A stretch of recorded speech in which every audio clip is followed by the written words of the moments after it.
아멘. 마태복음 19장 23절 말씀부터 마지막 30절 말씀까지 보겠습니다. 마태복음 19장 23절에서 30절 말씀입니다. 예수께서 제자들에게 이르시되 내가 진실로 너희에게 이르노니 부자는 천국에 들어가기가 어려우니라.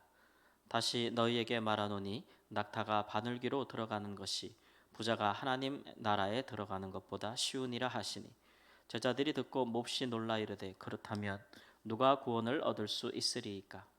예수께서 그들을 보시며 이르시되 사람으로는 할 수 없으나 하나님으로서는 다 할 수 있느니라.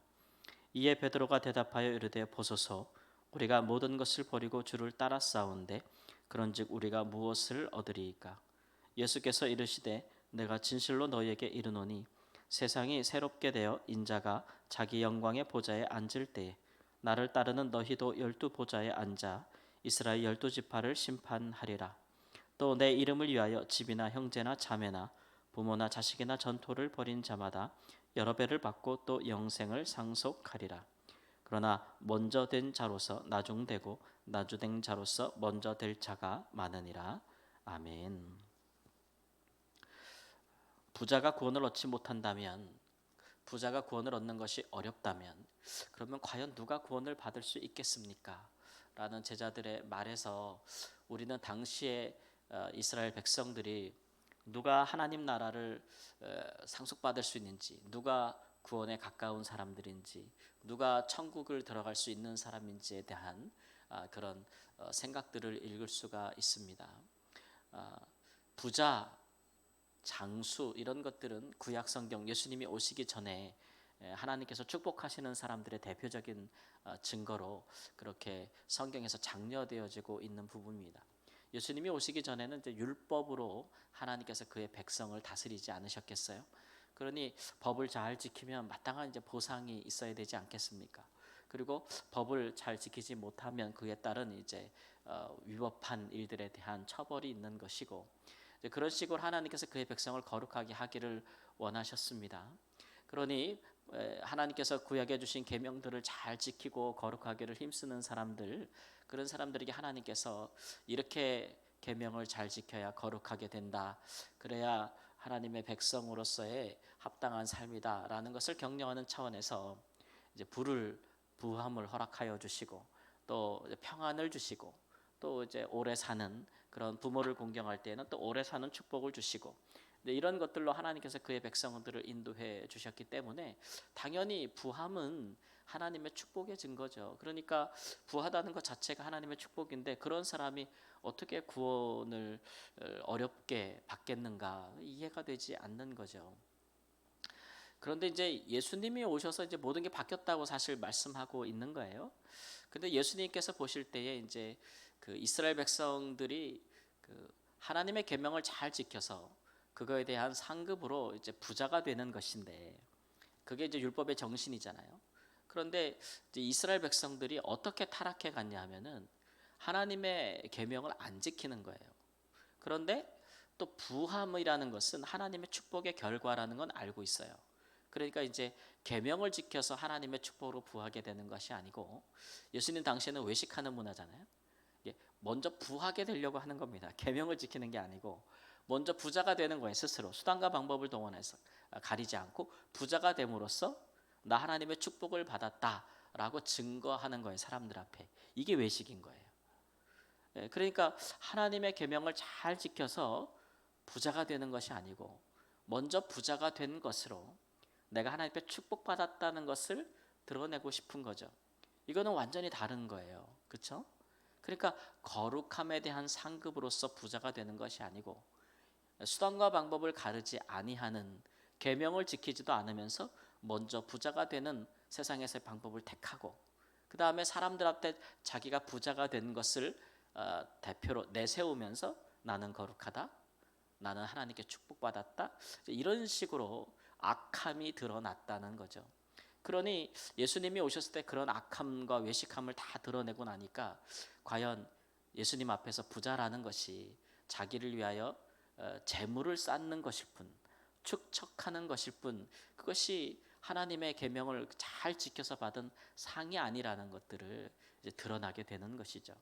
근데 예수님께서 그런 것들을 드러내고 나니까 오히려 예수님이 오신 이후에는 이제 하나님이 주시는 축복 혹은 이제 구원, 천국 이런 것에 얻고 가까운 사람들의 기준 자체가 바뀌어 버리는 것입니다.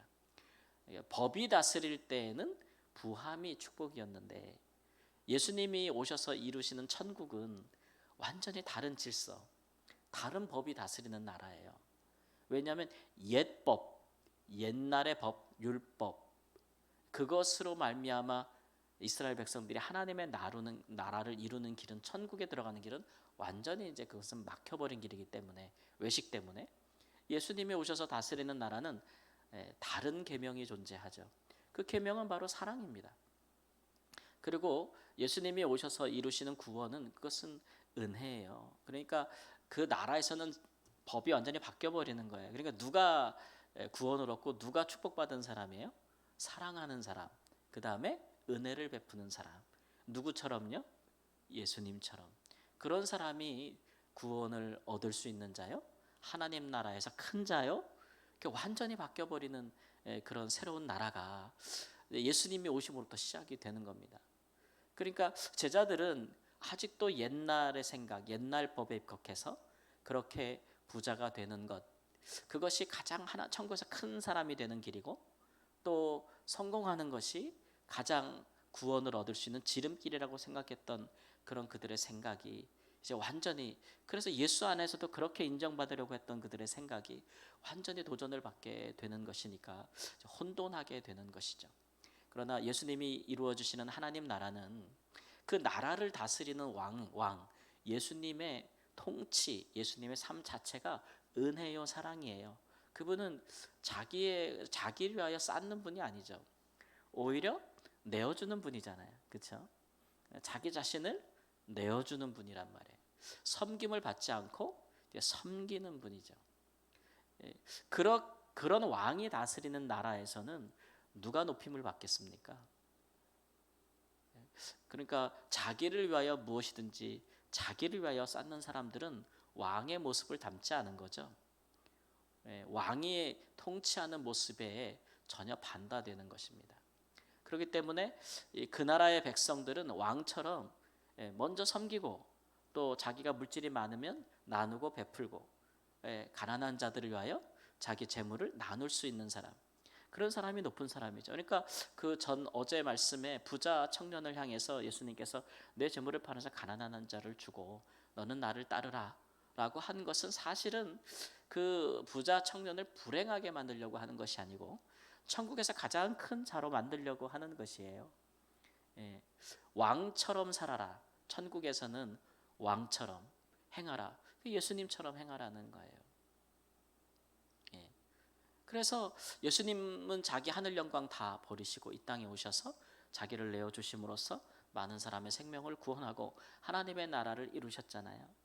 그런 왕이 다스리는 나라에서는 어떤 사람이 구원을 얻겠는가, 이런 것들을 신중하게 우리가 생각해 볼 필요가 있는 것이죠. 그런 사람들은 오늘 예수님 말씀처럼 모든 것이 새롭게 될 때에, 즉 예수님이 다시 오셔서 그의 영원한 나라를 인도하실 때에, 그럴 때에 그 나라를 상속하고 다스릴 것이다. 그리고 그가 무엇이든지 주를 위하여 버렸다면 그 사람은 또 받을 것이다. 비교할 수 없을 정도로 받을 것이다. 이렇게 말씀하고 있잖아요. 예수님이 걸어가신 길이에요. 그가 우리를 위하여, 하나님을 위하여 자신을 버렸은즉 그는 가장 높은 자로 주님으로 오르셨고 부활하셨고 영광을 얻으셨잖아요. 그와 같은 일들이 있을 것이다. 세상에서 부자로 살면 세상에서 장수하겠지만 그러나 하나님 나라에서는 주를 위하여 자기 자신을 내어주는 사람이 영원한 생명을 얻을 것이다. 이런 말씀으로 일갈하고 계시고 계십니다. 그러나 하나님 나라에서는 먼저 된 자가 나중되고 나중된 자가 먼저 되리라 라는 말씀을 하고 있잖아요. 왜냐하면 이거는 이제 제자들 들으라고 하시는 말씀이에요. 제자들이 처음에 예수님을 따를 때 모든 것을 버리고 예수님을 쫓았잖아요. 자기의 직업도, 자기의 가정도 뒤로 하고 형제 자매도 뒤로 하고 예수님을 쫓았잖아요.